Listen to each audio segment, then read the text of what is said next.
in this world we live in, there's runners and there's fighters.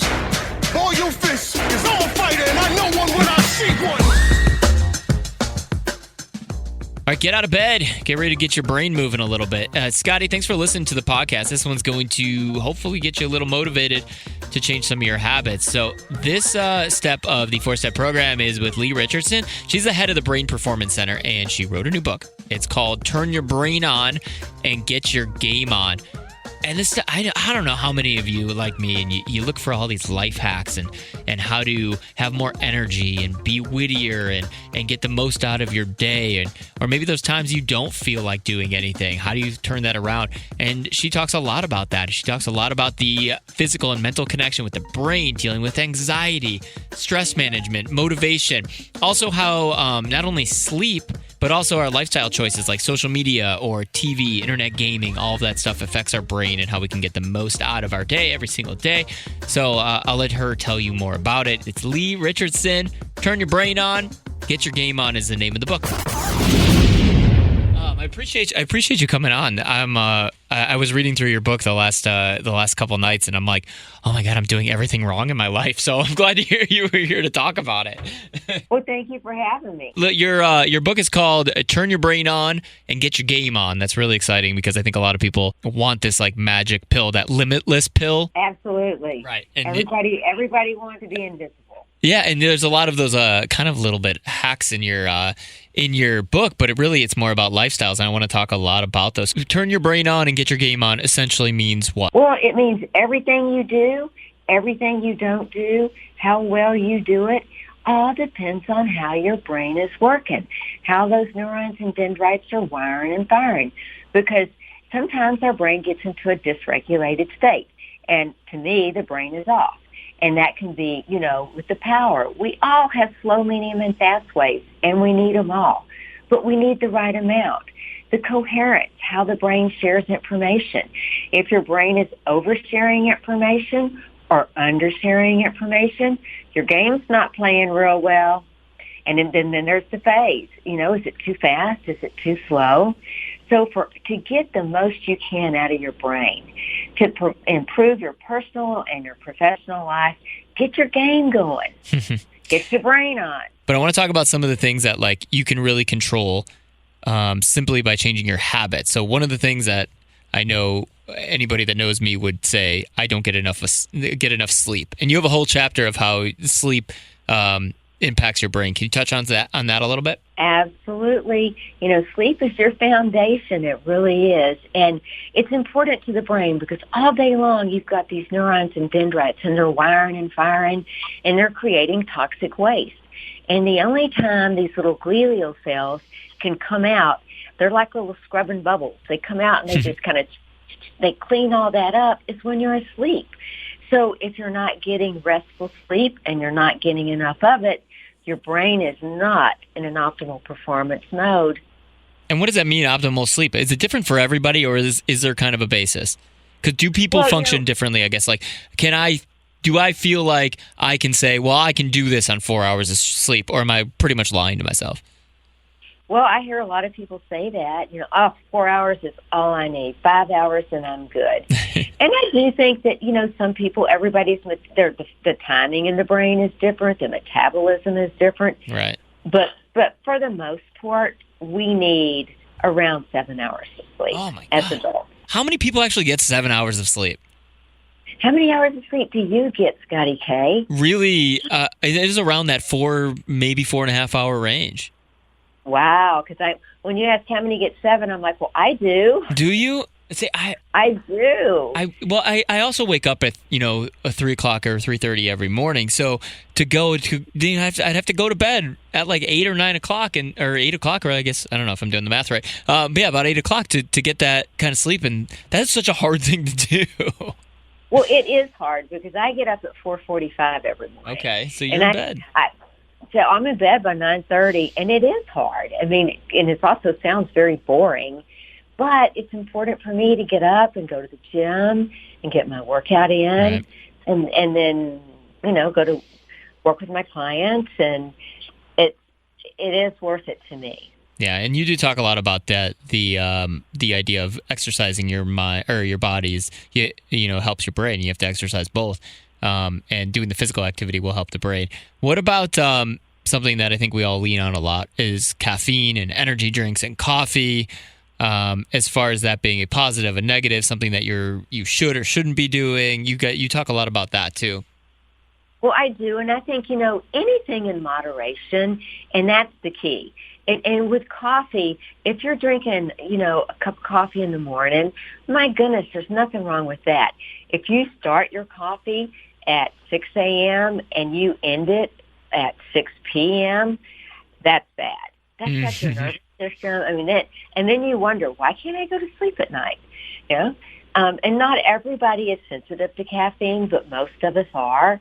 And the energy drinks are, in my opinion, are more stimulating to the brain and to the body than caffeine, because caffeine is part of them, but they've got a whole lot of other synthetic chemicals in them as well. Right. So is it okay, you say it's okay to start your day with the caffeine. Is it something that you should try not to do? No, I think, again, anything in moderation, if it's a cup of coffee in the morning, because for some people it's much about the hot, having something nice and hot in the morning, to kind of wake up with, and it's part of their routine. I get up, I have a cup of coffee. So with the caffeine comes a lot of other things right. that add value. Which is why decaf exists. Exactly. I like to read about the lifestyle stuff too, because I think that's as the world evolves, everybody is on social media and watching TV and internet gaming. A lot of those things, how those affect your brain and your productivity. And because you hit it in the book too. You said a lot of people, well, that's my place to kind of decompress, and it makes me feel like I can step away when I go into that world a little bit. So as far as let's start with social media and TV as life choices. Well, let's start with social media because, social media has changed society. It's made it into a comparative society because every time you get on social media and you're looking at what your friends or your 500 friends that you've never met in real life, what they're wearing or the car they're driving or the place they went on vacation, you're like, wow, I've never been on a vacation like that. I'm never going to have a Ferrari, So I think social media makes us compare. And I think anytime you compare, you have a winner and a loser. And I don't think that's the best way to view life. What does that do to really the way your brain works? When you look at something and you feel like you are losing, is that something that causes depression? Does it cause lack of motivation? Could it go the other way and motivate you more? Well, I think, you touch on a good point. It can go one or two ways. Because, we start off with social media and we start just doing a little bit of it and we like it. Right. And when we like something, the brain starts kicking out this dopamine neurotransmitters. And dopamine is a really, really feel-good neurotransmitter. And so we're like, ooh, I like that. I think I'll do that a little more. Mm-hmm. And it goes from a point of I like that to I want that. And then those nerve cells get confused, because it starts off, you do it and you want it and you get all this dopamine going and then you want it and then guess what? You need it. And then it's a problem. Yeah, it's a classic addiction. It is. That is exactly, whether it's social media or alcohol or drugs.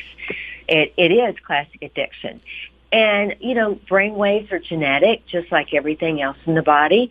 So are some of us more prone towards that vulnerability?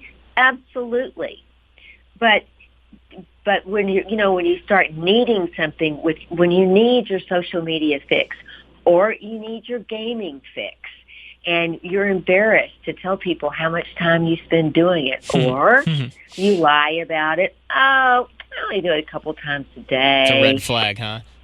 A big red flag. Yeah. Or if you're thinking about when you're going to do it next while you're still doing it, that's an even bigger red flag. I didn't even think of that. Internet gaming is such an interesting thing to bring up now because It's such a phenomenon that's not only something that now people do, adults that sit in their room and are these classic, internet gaming nerds, but it is now there's esports and it's a big deal and it's very popular and it's going younger and younger and the kids are looking at it and it's being put in high schools as teams. And so as esports comes along, go ahead. You can get a college scholarship with those esports. Yeah, exactly. And so when it comes to that kind of stuff, do you think that's a dangerous path for our culture to go down? Well, I think, when you look at athletic scholarships, when everything is about balance, you've got to be able to balance it. It's just like people that burn out, that they've got to do twice the amount of time practicing and run twice the laps that everybody else does. And do they pull a muscle in a game or do they more vulnerable to get hurt? If you've got a gaming scholarship and you're spending all of your time on that, what's going to happen to your grades? And unfortunately, if you don't have the grades to support the scholarship, you're going to lose that. But, I think of the real young generation, and they don't talk. They don't make telephone calls. They text. Right. My 9-year-old texts me all the time, which is so weird. But my question is how are you going to get a job? Are you going to text through an interview? Because you really do. When you're not having conversation, when you're texting, you don't learn how to pick up on the social cues. You don't learn to look for the body language. Right. You're only getting the audio part of the whole transaction. And for me, what I see visually is just as important. If I walk up to you and say, "Hey, Scotty Kay, how you doing?" and you got your arms crossed and your ear pods in, okay, he doesn't want to talk to me right now. Right. So there's a lot of social cueing that I think that we're missing out on. Yeah, it's kind of a weird place the world is in, because when you asked me, "Hey, are you going to get a job through text?" my first reaction was possibly. The world is kind of, that we are kind of in a place where you can have a doctor's appointment online. You know what I mean? So the world is kind of in a weird place where you do have to have both of those skills. Do you think? You do. I do, and I think that we're beginning to see that more and more. I mean, if you think about 15 years ago, for things like depression and anxiety, we didn't talk about that. Right. We'd go to the doctor, and what doctors have been trained in is medication management. Well, you know what? There's this great new medication out, and I think we've learned over the years that for some people, medication is great. For some people, it's not. For others, it creates side effects. And I think that, we're starting to see that there's good and bad in every situation. And I think we're going to do that with social media. And I think we're going to do that with the way that we communicate. It's like when you look at millennials and their values and the Gen X's, their values, I mean, it seems like what goes around comes around. Yeah. It's always changing. Yeah, what's old is new. It's like clothes, the retro clothes are back in style. That's kind of it's what happens with society and social cues and social trends. Yep. I mean, I'm surprised that the younger population doesn't want a car. They would rather they'll Uber anywhere they need to go. Oh my gosh, I don't know about you, but I couldn't wait to get that first car. Yeah, it's a big deal. It started with your first bike. Now the kids skip right over that, and then the first car is you just Uber. It's fine. Is it? Yeah, the world evolves, and I think it's so interesting. That's why I wanted to talk to you, because I do think that balance is needed probably more than anything nowadays.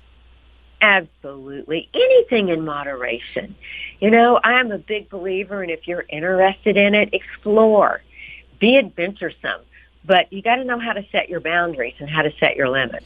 And do you think that's really important too with the kids, is making sure setting the limits and then sticking to them? Because I think that's the hardest thing as parents, is really following through on a consistency with rules and timing of games and screen time and things like that. Do you think that might be one of the most important things to be able to set with kids? Absolutely. And I think the hardest thing for a parent is you have to be the role model. You have to modify your behavior to reflect what you're saying to them, and that's hard. That's a great point. When you're saying, put that phone down. You don't need to be on that phone. Do you pick up the phone and text them, come downstairs, dinner's ready? That's really, yeah. It makes you think. You say part. that, and I just went, oh, gosh, she's so right. The last couple of things that were in the book that I think people should definitely check out. You have a chapter on motivation. You have a chapter on stress management too. Can you just touch on motivation? Because I think a lot of people, I know for me, I know for anybody, especially in a creative field that we're in, and probably any field, you want to do all these things, but you're like, oh my God, I don't feel like doing it right now. What motivates a lot of people is reward. They'll say, you know what, if I do this, this, and this during the week, I'm going to take myself out for the nicest lunch, or I'm going to buy that blouse that I've been looking for. So reward works with some people.